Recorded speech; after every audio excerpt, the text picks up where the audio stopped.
Hi guys, and welcome to my channel. My name is Amane the Alien, and today we're going to explore a bit about how I got into spirituality and my spiritual awakening and such. It's almost a year anniversary of my spiritual awakening, more or less, or the scenario, shall I say, that elevated that completely.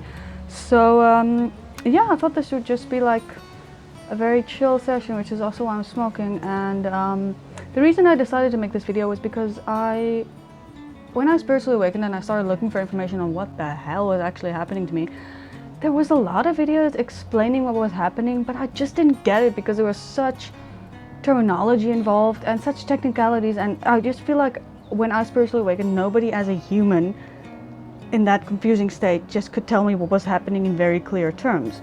So you come into spirituality, you just had a spiritual awakening, finally you found out what it meant on Google. When you Googled your symptoms, you're like, whoa, I had a spiritual awakening, what was this, what does this mean?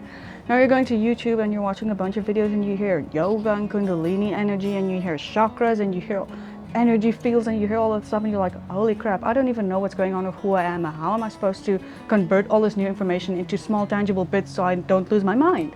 So that's what I'm here to do today, which is why I got this chilled vibe going on, and we're just going to chat about it because it's not an easy journey and sometimes you just need a friend to talk to you about it. And I found in my life I have no awakened friends, so it's very difficult for me to talk to people about my awakened state.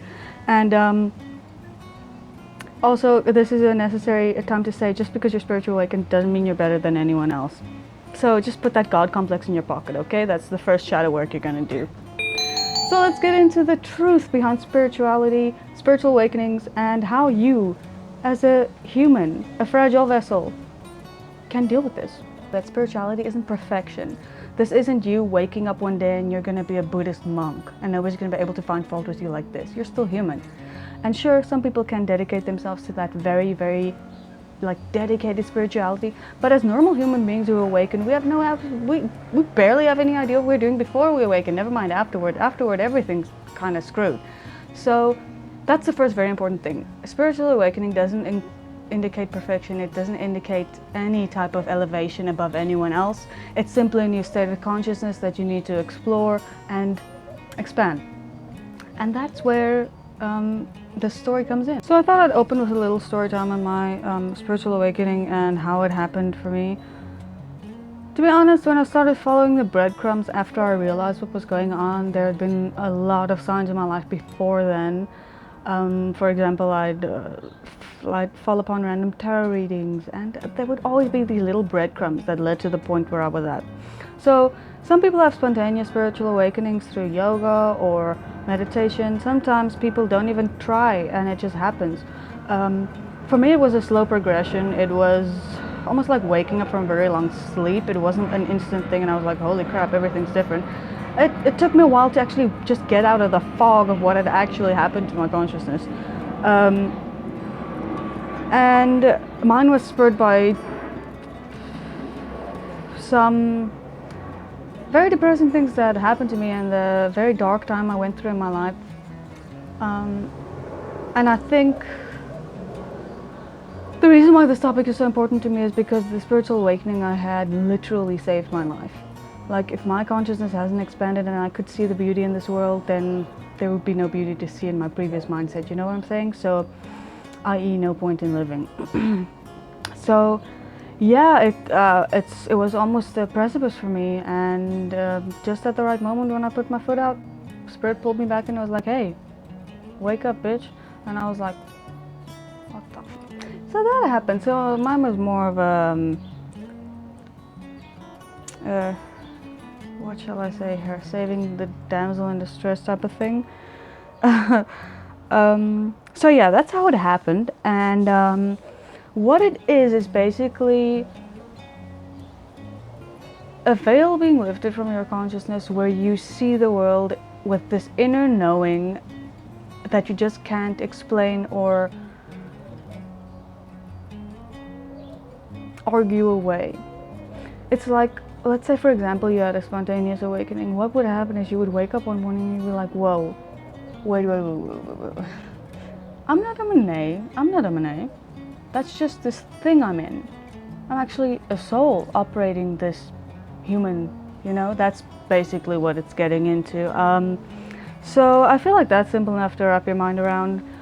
it's just like you realize you're driving a car and your body's the car and you're the driver and your soul's the driver. Like it's I can give you a million examples, but I can't. You're not your body. That's the point. And I feel like that's the easiest way I could explain it. But then there comes the concept of the unknowing. Let's just say in general terms, if you know something, you can't unknow it. Okay, like this is not like forgetting random information. This is like your best friend telling you she slept with your boyfriend. Sorry to take a traumatic example, but I mean, you can't unknow that shit, right? And that's what spirituality is like. It opens your vision up to what the world really is and how things really work, and you're like, there's no, I guess I got on this boat and I have to follow this path because there is no turning back. So the first important thing, or maybe the second, or maybe the third, who even knows at this point, one of the important things to remember is there's no going back. You know, you can try to live unconsciously or in a human consciousness or lower consciousness after your spiritual awakening, but I'm telling you, man, it's gonna hurt. It's gonna be a resistance, and it's not gonna bring you any fulfillment because, you know. I've often seen people try to describe what it feels like to have a spiritual awakening. I would say one thing that's very that was very palpable for me was I can feel energy moving in my body, or like energy being in a certain area, and I can like analyze if it's a physical symptom or if it's trying to tell me something more. For example, if I have a stomach ache, it's usually now I know it's anxiety, but I used to just think it was stomach aches because, you know, it's easier to just think that, but now I can't unknow that it's actually anxiety and I have to do something about it, you know? So this is one of the things that started happening to me. I can now feel where something's bothering me and I can't ignore the niggle of information. So if someone says bothering me or a scenario is bothering me, I'm gonna approach it whether it's uncomfortable or not. I can't ignore things anymore, so that's also something you gotta know. That thing is like, it's not even overthinking, it's just you knowing that sorting it out will be in your highest good because then it's off your slate, you know? Or getting clarity about a situation will be in your highest good because then you know. It's almost like a checklist in your brain that starts coming up when you know something needs to be done for your own good. And some checklists last a long time. I've been on my stop smoking checklist for about 9 months now, and as you can tell, it's not checked off yet. So this isn't about fast progression. This is about learning from what you do and learning from what you change. This isn't about checking all the boxes or being able to say, I did this, I did that. This is about really learning your lessons from these things and really analyzing why they came to be in your life in the first place and why you invited them in. Which brings me to the next topic, people. So when I first looked at the world with this different perspective, it disgusted me. Like, it disgusted me so much, the hatred, the violence, the power hungriness, the living in your primal brain. Good Lord, man. It's like I couldn't understand, because everyone was just using these primal parts of themselves, these superficial parts, and I was like, it was a sad sight. It was a sad sight.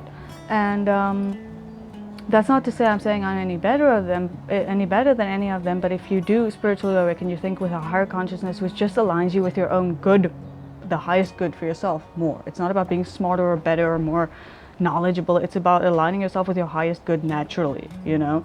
And your lower human mind doesn't do that. It justifies bad shit because it gives you simple pleasure, and then you believe it because it's easier. But when your higher consciousness is activated, you can't do that. It's the same as the previous example. You can't ignore that. If I smoke a cigarette, for example, I can't ignore the fact that it's bad for me. I used to be able to because it's like a social thing, and I was like, oh, well, whatever, I'm 26, I'll probably stop next year. Now every cigarette is not particularly torturous per se, and yes, that may be a part of my personality, but it's just I know I'm doing bad to me, man. I know I'm doing me bad. And that's something you can't unknow also. It's a very important thing to note. Interestingly enough, in juxtaposition with my disgust for humans, I found a profound beauty in nature and the earth. Like the cycles of plants and the planets and stars. Even if astrology isn't something that interests you, you can't deny that when you start researching. It just makes sense. Anyway, so I started researching more of those things because I wanted to understand how the world works. I had this there was this new desire to know how things work, because clearly everything I've known before was wrong. Because what a spiritual awakening basically does to you is it strips you of everything you've ever known before, and it puts you out in the world and says, run baby, see what you can make of this. Nothing matters anymore, find something that does. That's what a spiritual awakening does, and that shit is heavy, but it's also a blessing. So point is, I had this disgusting people in juxtaposition to the beauty of the earth, the sun, appreciating the elements. It constantly felt like I was in a daze from the beauty of the earth. Like a trickle of sunlight on a leaf almost had me in tears. Like, that's the level I was at that point.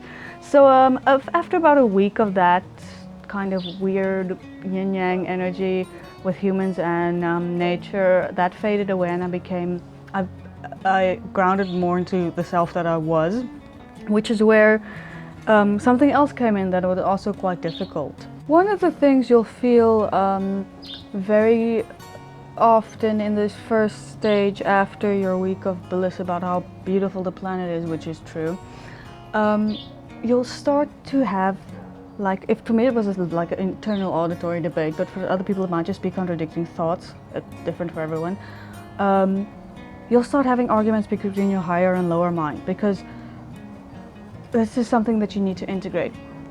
And this means you'll be constantly thinking with your human mind, but that sometimes your higher mind will come in and be like, why are you doing that? Who this? Are they treating you right? Don't you think you should question whether you should go with this man this late at night to that party where you don't know anyone and your parents don't know where you are? Just asking. So that's what spirit does. Your higher mind starts talking to you, and it becomes more and more and more often until you start thinking with this mind all the time. It's not something that should be monitored, it's something that should be integrated, which means you try to think for your higher good most of the time. And sure, it's difficult in this world. Statistically, most people have low self-esteem, and it's a sore topic.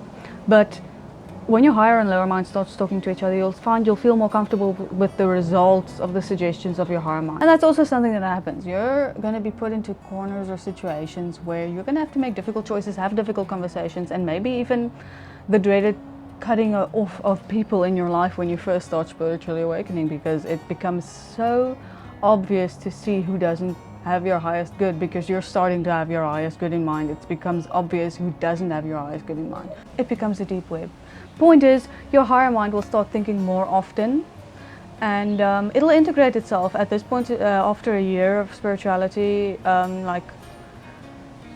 I've started integrating my higher mind into my life, where I would say that most of my thoughts are now in my own good. Not that I don't still bully myself, but when I do, a thought would also come in and be like, yay, you're not being really nice to yourself right now, like there's no need to torture yourself. Point is, so that'll happen, your lower and higher mind will integrate. It's not like you're going to change, you're still in a human body, you still have to obey the laws of this universe and the body that you're situated in, but you'll find that your thoughts will be more uplifting versus downgrading, which is a good thing, but it's going to take a while to integrate. At this point you might be thinking, yeah, Monet, that sounds good and everything, but how has this affected your life?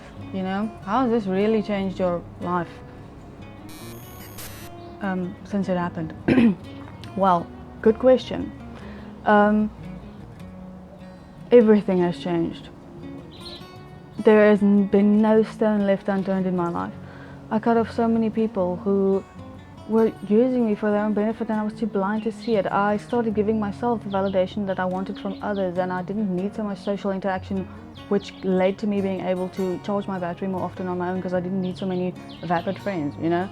And also it started making me more curious about the world. I've gotten to learn so many new subjects and about how things work, and it also helped me to open myself up to other people's opinions, because often I didn't like listening to others' opinions because I was just so triggered by it. And now I welcome others' opinions because I harbor no hate in my heart for another's opinion. Live and let live, man. And I never thought like that. I was always like fighting. I was always fighting before this happened. And now I just don't have to fight anymore. And it's fucking A. The question, what if, is a good one to use. What if the sky was green? What if the grass was blue? Imagine those things. Yeah, they aren't like that, but what if they were? You know? Question the norm. Question things outside the box. Question why people do things. you know? Question the world. That's how you learn, that's how you expand. Every time you question something, even if it's a stupid question, your knowledge expands just a little bit, you know? And it's all about expanding, all about learning as much as you can. But the greater thing about spirituality is living as a human for your highest good and the good of those around you. It just makes life better and easier for everyone, you know? If someone is looking out for themselves and also looking out for others in a healthy way, who doesn't it benefit? Benefits everyone, you know? So yeah, it wasn't really a story time, it was kind of like a mini story time guide, but I'm grateful that I made this video because it's been in my mind for a long time and I just needed to, you know, make it, because I was like dreaming about it and stuff. Anyway, so I'll probably be back with a bunch of pick a card readings because I went to a bit of a dark night of the soul and I didn't want to bring that energy to other people's readings. So yeah. Anyway, thank you for clicking on this video. Thank you for watching. I hope to see you guys again soon. And remember, don't put so much pressure on yourself. You're only human.